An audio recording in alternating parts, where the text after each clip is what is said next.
నమస్తే. ప్రస్తుతం మనతో పాటు సీనియర్ జర్నలిస్ట్ దాము బాలాజీ ఉన్నారు. ఆయనతో మాట్లాడదాం. నమస్తే సార్. నమస్తే. సార్ దస్తగిరి భార్య షబానా మీద దాడి జరిగింది అని జెప్పేసి వార్తలొస్తున్నాయి. ఆ దాడి చేసింది ఎవరో గాదు వైసీపీ నాయకులే అని జెప్పేసి కూడా అంటున్నారు. ఎంతవరకు నిజం ఉండే అవకాశం ఉంది సార్? దస్తగిరి భార్య షబానా ఆమె నిన్న ఆహ్, 2 పోలీస్ స్టేషన్‌లో కంప్లెయింట్ ఇచ్చింది. ముఖ్యంగా పులివెందుల నియోజకవర్గం తాండూరు పోలీస్ స్టేషన్‌లో కంప్లెయింట్ ఇచ్చారు. అక్కడ వాళ్ళు పెద్దగా పట్టించుకోలేదని జెప్పి మళ్ళీ పులివెందుల రూరల్ సర్కిల్ దీంట్లో ఆఫీస్‌లకెళ్ళి గూడా కంప్లెయింట్ ఇచ్చారు. అట్లాగే ఆమె వీడియో కూడా రిలీజ్ చేసింది. సో, అందులో ఏముందంటే, ఆమె పులివెందుల నియోజకవర్గం తాండూరు మండలం మల్యాల గ్రామానికి బంధువుల ఇంటికి వెళ్ళింది. హ్మ్. అప్పుడు అక్కడ ఇద్దరు ముస్లిం మహిళలు షంషున్ అండ్ ఫర్వీన్ అనే ఒక ముస్లిం మహిళలు వచ్చి ఈమె మీద పిడిగుద్దులు గుద్ది ఈమెను బాగా గాయపరిచారు. అట్లాగే తీవ్రంగా బెదిరించారు. ఒక 1 ఇయర్ లోపల ముక్కలు ముక్కలుగా దస్తగిరిని నరికేస్తాం. మీకెంత ధైర్యం అవినాష్ రెడ్డిని, జగన్‌ని ఇరికించడానికి ట్రై చేస్తారా మీరు? మీరు గాని మానుకోకపోతే మేము దస్తగిరిని ముక్కలు ముక్కలుగా నరికేస్తాము. మా ఎనక వైసీపీ రవీంద్రనాథ్ రెడ్డి ఉన్నాడు.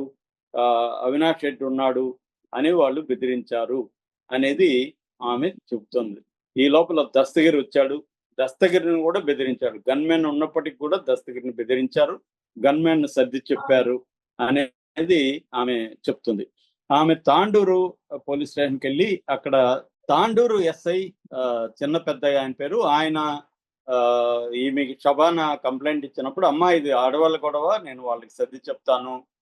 నువ్వు వెళ్ళిపో" అని చెప్పాడని షబానా ఆరోపిస్తుంది. దాని తర్వాత పులివెందుల వచ్చి అక్కడ సీఐ రమణ ఉంటే ఆయనకి కంప్లెయింట్ ఇచ్చారు.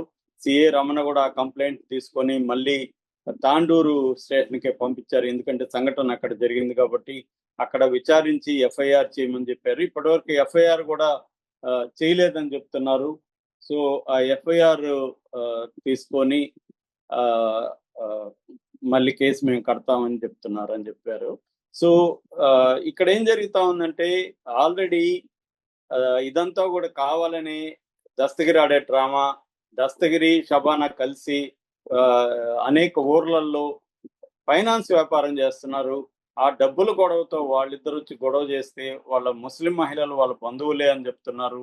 దాన్ని కూడా వీళ్ళు వైసీపీకి వాడుకోవడానికి డ్రామా ఆడారు. వైసీపీకి వ్యతిరేకంగా వాడుకోవడానికి.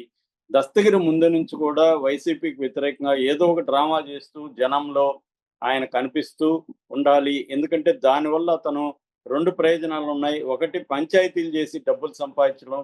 అది ఎప్పటినుంచో చేస్తున్నాడు అతను. ఎందుకంటే అతను అందుకోసమే సెక్యూరిటీని కూడా పెంచుకున్నాడు. ఎక్కువగా పోలీసులు తన పక్కన ఉంటే బెదిరించడానికి ఈజీ అవుతుందని. సో, సెక్యూరిటీని ఉపయోగించుకొని బెదిరించి పంచాయతీలు చేస్తున్నాడు. రెండోది ఈ ఫైనాన్స్ వ్యాపారం చేస్తున్నాడు. దాంట్లో కూడా ఆ మధ్య కూడా ఒక పిల్లవాడిని కిడ్నాప్ చేసి వాళ్ళ ఇంట్లో పెట్టుకుంటే ఆ పిల్లవాడు వాళ్ళ తల్లిదండ్రులు కూడా కంప్లెయింట్ ఇచ్చారు గతంలో కూడా. అలాగా అతను ఈ పోలీసుల్ని సెక్యూరిటీని ఉపయోగించుకొని చేయడం, పబ్లిసిటీలో ఉండడం వల్ల తనంటే భయపడతారు జనం అని ఒక ప్లాన్ ప్రకారం వెళ్తున్నాడు అని చెప్తున్నారు. అట్లాగే వైసీపీ వాళ్ళు ఇంకొకటి కూడా చెప్తున్నారు. రేపొద్దున తెలుగుదేశం వాళ్ళే తనకేమన్నా హాని తలపెట్టి దాన్ని వైసీపీ మీద వేసేస్తారేమో అన్న భయాందోళన కూడా వైసీపీ వాళ్ళలో ఉన్నాయి. అంటే దస్తగిరికి మా నుంచి కాదు తెలుగుదేశం నుంచే డేంజర్ ఉంది అని వైసీపీ వాళ్ళు అంటున్నారు. అయితే దస్తగిరి మాత్రం నాకు వైసీపీ నుంచి నాయకుల నుంచి అవినాష్ రెడ్డి, తర్వాత డాక్టర్ చైతన్య రెడ్డి అంటే దేవిరెడ్డి, శివశంకర్ రెడ్డి అని A5గా ఉన్నాడు వివేకానంద రెడ్డి హత్య కేసులో.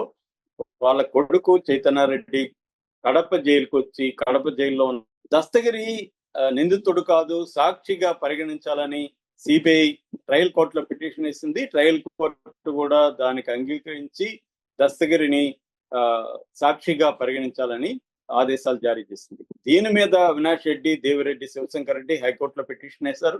హైకోర్టు జడ్జి జస్టిస్ లక్ష్మణ్ దీని మీద వివరణ అడిగారు. మీరు ఏ గ్రౌండ్స్ మీద అతన్ని సాక్షిగా పరిగణించాలని చెప్తున్నారు అని ట్రయల్ కోర్టుకి సిబిఐ కూడా ఆయన ఆదేశాలు ఇచ్చారు. అట్లాగే దస్తగిరికి కూడా నోటీసులు పంపించారు. ఎందుకంటే దస్తగిరి స్వయంగా నేనే చంపాను, నేను గొడ్డలతో ఇట్లా నరికాను అట్లా నరికాను అని అతను అది కూడా 5 కోట్ల కిరాయి నాకు ఇస్తానన్నారు. నేను ఆల్రెడీ ₹1,00,00,000 తీసుకున్నాను అడ్వాన్సు.